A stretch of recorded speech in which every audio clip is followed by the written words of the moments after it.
Hello and welcome to Tuesday Newsday, your #1 resource for the entire week's worth of VR news. There is a VR headset out there right now that has better specs than the Quest, a competitive price, and native Steam VR support, but you probably haven't heard anything about it, and that's because the whole story behind it gets a little weird. But we'll get into that after this. This video is brought to you by you.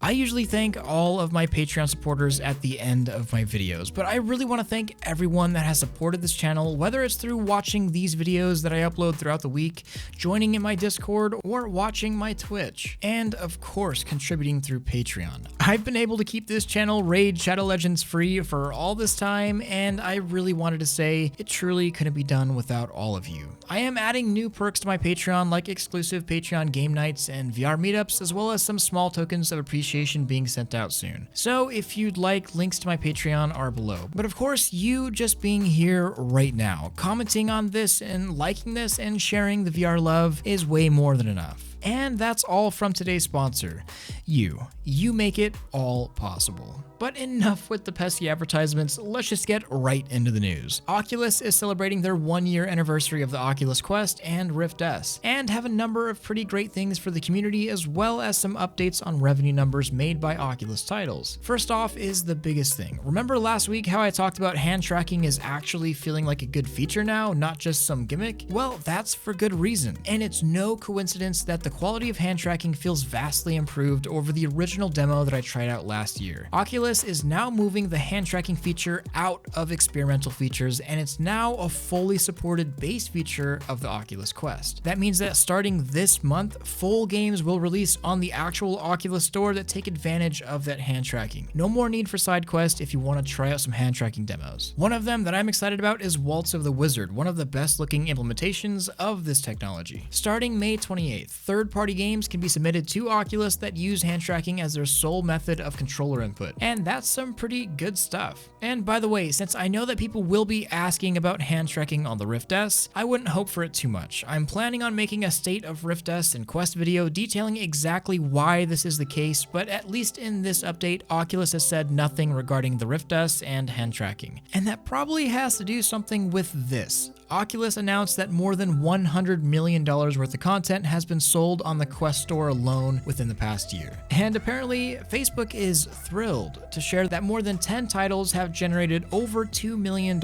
each. To celebrate this, on May 21st, the Oculus Store will have a massive sale on a ton of titles, and Beat Saber is receiving 40 new beatmaps for free. If you've been eyeing a few games, maybe some of the ones that I listed in my most recent video, top 10 VR games of all time, this is likely the time to do it. But now on to my main topic, and it's kind of a big one, but the story here gets a little muddy. There is a standalone VR headset out there that was recently released and exceeds the Oculus Quest spec-wise in many areas. It's competitive in pricing and has native wireless connection to Viveport and Steam VR for PC gaming. Let me just explain some of the specs first. 4K resolution displays, although that's really just 2K per eye. 110 degrees FOV, Halo head strap design to deal with the front-heavy nature of a headset like this, a Snapdragon 835 and 6 gigabytes of internal memory versus the Quest 4, which only 2.75 gigabytes are actually used for applications anyways. Of course, it's a 6-degree of freedom headset just like the Quest. But the cool part is that right out of the box, it has a 5 GHz Wi-Fi wireless tether feature that supposedly provides the smoothest wireless gameplay possible on a 5 GHz connection. I mean, comparing the two, this thing is looking to be a pretty decent deal. Plus, it has expandable memory via SD card, so you're not just stuck with the 64 or 128 gigabyte models on the Quest. This is what is called the, I don't know how to pronounce it, so I'll just say QIYU2 Pro. And it launched this month for only $500, which is not that bad. It's pretty much the price of a 128 gigabyte Quest that does almost the same thing, without the standalone Oculus exclusives, of course. But there is a problem though, a catch. It's only released in China at the moment. I have reached out to China president of HTC Vive and the company about a North American or European release, and I still haven't gotten a response. But wait, why would I contact the China president of HTC Vive? What does HTC have to do with anything here? Well, this is a bit of a rabbit hole. VR is actually pretty massive in China, believe it or not, taking up about 30% or more of the entire VR market globally. And while it may seem and feel like HTC and their VR endeavors are in trouble here in the Western world, HTC has a grasp on the market in Asia. This all comes together with Kiyu and HTC with a partnership that HTC has with various hardware manufacturers called the Vive Wave. Basically, HTC provides hardware help and software development kits to various companies, and they make the headsets using already proven technology. This is one such venture. Although I can't lie, looking at the specs, this does seem like a rebranded HTC Vive Focus Plus. I mean, really, it does. Same controllers, processor, memory, refresh rate, but there's a big difference. The Focus Plus outperforms the Quest in many ways and actually beat it to market in terms of being a standalone headset that plays mobile VR games and can connect to a PC wirelessly. But even though it was first, it launched for $800 to $900, far too expensive to be viable as a consumer product. This, however, is boasting practically the exact same specs with updated software and is about half the price. And it poses itself as a viable option to compete with the Quest, which I'm sure you can tell there's literally no competition for the Quest at the moment in the standalone market. So will this come to the regions that can actually watch this video on YouTube legally?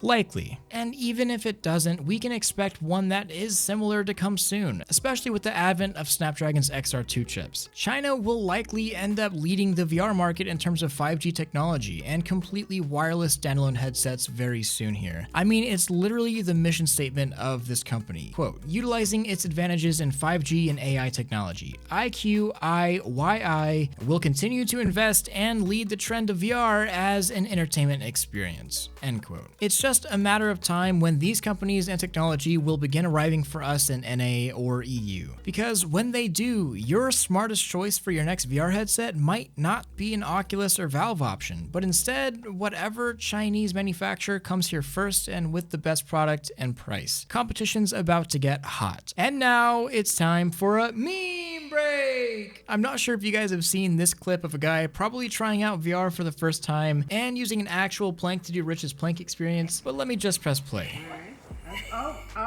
He did?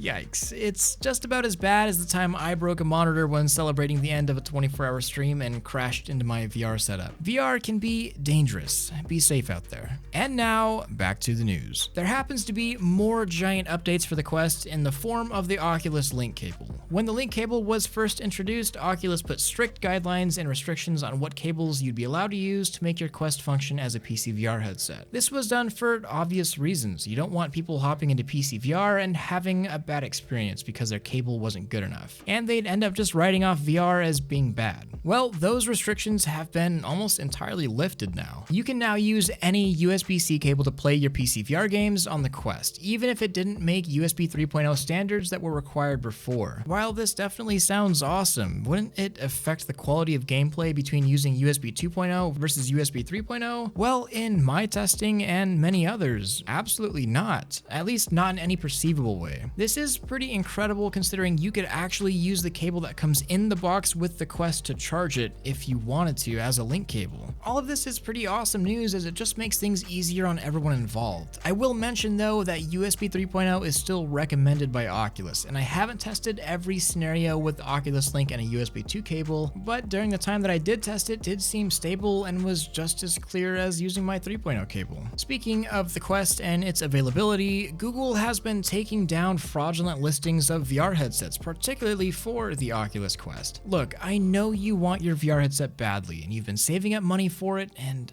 most of the time it's just out of stock even if you have the money. But whatever you do, don't be like these guys, because this turned out to be quite the sad story. A 15-year-old girl saved up her hard-earned money and went to go buy a Quest and shelled out £329. Turns out that it was on a fake listing, losing the money and receiving no headset. I honestly wouldn't even bother with scalpers on eBay. If you want to buy a VR headset, buy it from the official retailer like the Oculus website or Amazon or Best Buy, or if you're buying an index, buy it from the Steam Store only. VR headsets are a hot target for scams like this right now, and while Google did say they took down an approximate 2.7 billion ads in 2019 regarding tech objects, their work doesn't mean that you're safe from everything. Make sure you're watching out for those scammy ads. Apple has confirmed that they just purchased a company specializing in VR called NextVR. Their specific specialty is recording live events in virtual reality. The company announced that they are working with new partners, then shortly completely ceased all operation, and it's now confirmed that NextVR has been absorbed entirely into Apple. Now, in case you think that this is something small, it's not just some studio that records live events. This company has raised more than $115 million over the past decade and has become one of the best at what they do. We all know Apple is certainly pushing for their own augmented and virtual reality devices, and this is just one more cog in the machine that will eventually become the XR platform that Apple wishes to create, likely setting up a system for devices to stream live events in virtual reality, like for example football matches or TV shows, which NextVR has experience with both, previously partnering with the NFL, NASCAR, and CNN. I am definitely excited to see where this leads though. We don't really have any option if you want this sort of entertainment besides Oculus venues, but even that isn't exactly cutting edge or something that I really enjoy daily. This seems like something that would be appealing to a mass audience looking to adopt VR for more than just games, and if Apple's the one that does that best or first, then shoot, let them. Now let's get on to some gaming news. One of my favorite rhythm games, Audio Trip, has just released for the Oculus Quest. I've been a long-time fan of this game for PC VR, and it's one that I've enjoyed immensely. Along with the Quest version launching on the Oculus Store, there are some really interesting updates coming to Audio Trip that set it apart from the typical VR rhythm game, one of them being full body tracking support. Audio Trip caters heavily to being a dancing game first, having been choreographed by actual distinguished dancers while mapping the songs. But with typical VR, there's always something missing, and that's of course the lower body. Now you can create custom full body tracking supported maps, which I think is pretty cool and is definitely unique. Today on stream, I will be playing some of the games as well as giving away a few keys, so if you want a chance at your own free copy of Audio Trip, hop on over to check it out and we can chat VR while you see what the game's all about. But now it's time for question of the week from Zik. Do you think that we will see in our lifetime something similar to the contact lenses in Black Mirror? And if we could, what would be the first thing you'd want to try out in there? So yeah, I do think that we'll see contact lens technology and display technology meet in the middle, and we're going to see some pretty incredible technology come out of it. Already today, there are augmented reality lenses that have displays on them and you could wear them. I do think though that this technology has its obvious limits. Two come to mind immediately: size factor and the power factor. We simply don't have the display technology, and it's likely impossible to make contacts that have high resolution, fast response displays that would provide an experience like in Black Mirror. And power. The higher resolution the displays and the more processing power that would be needed to push info to that display. I don't know about you, but large batteries and wireless antennas on my eyeballs kind of make me feel a little squeamish. What I think is far more likely are computer-brain interfaces like we see in other Black Mirror episodes, like striking vipers, of course. And what's the first thing that I would do if I had something immersive like that? I mean, I think you know what most people would do. But me, no. I'd probably just sit in front of a mirror like we do in VR chat.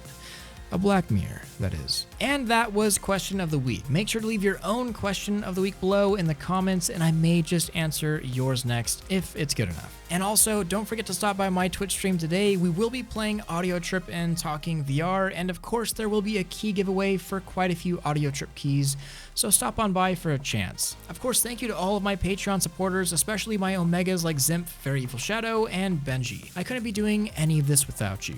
Don't forget to like this video if you loved it, subscribe if you want more of this, and hit that freaking bell if you just can't live without it. Much love, Thrill out.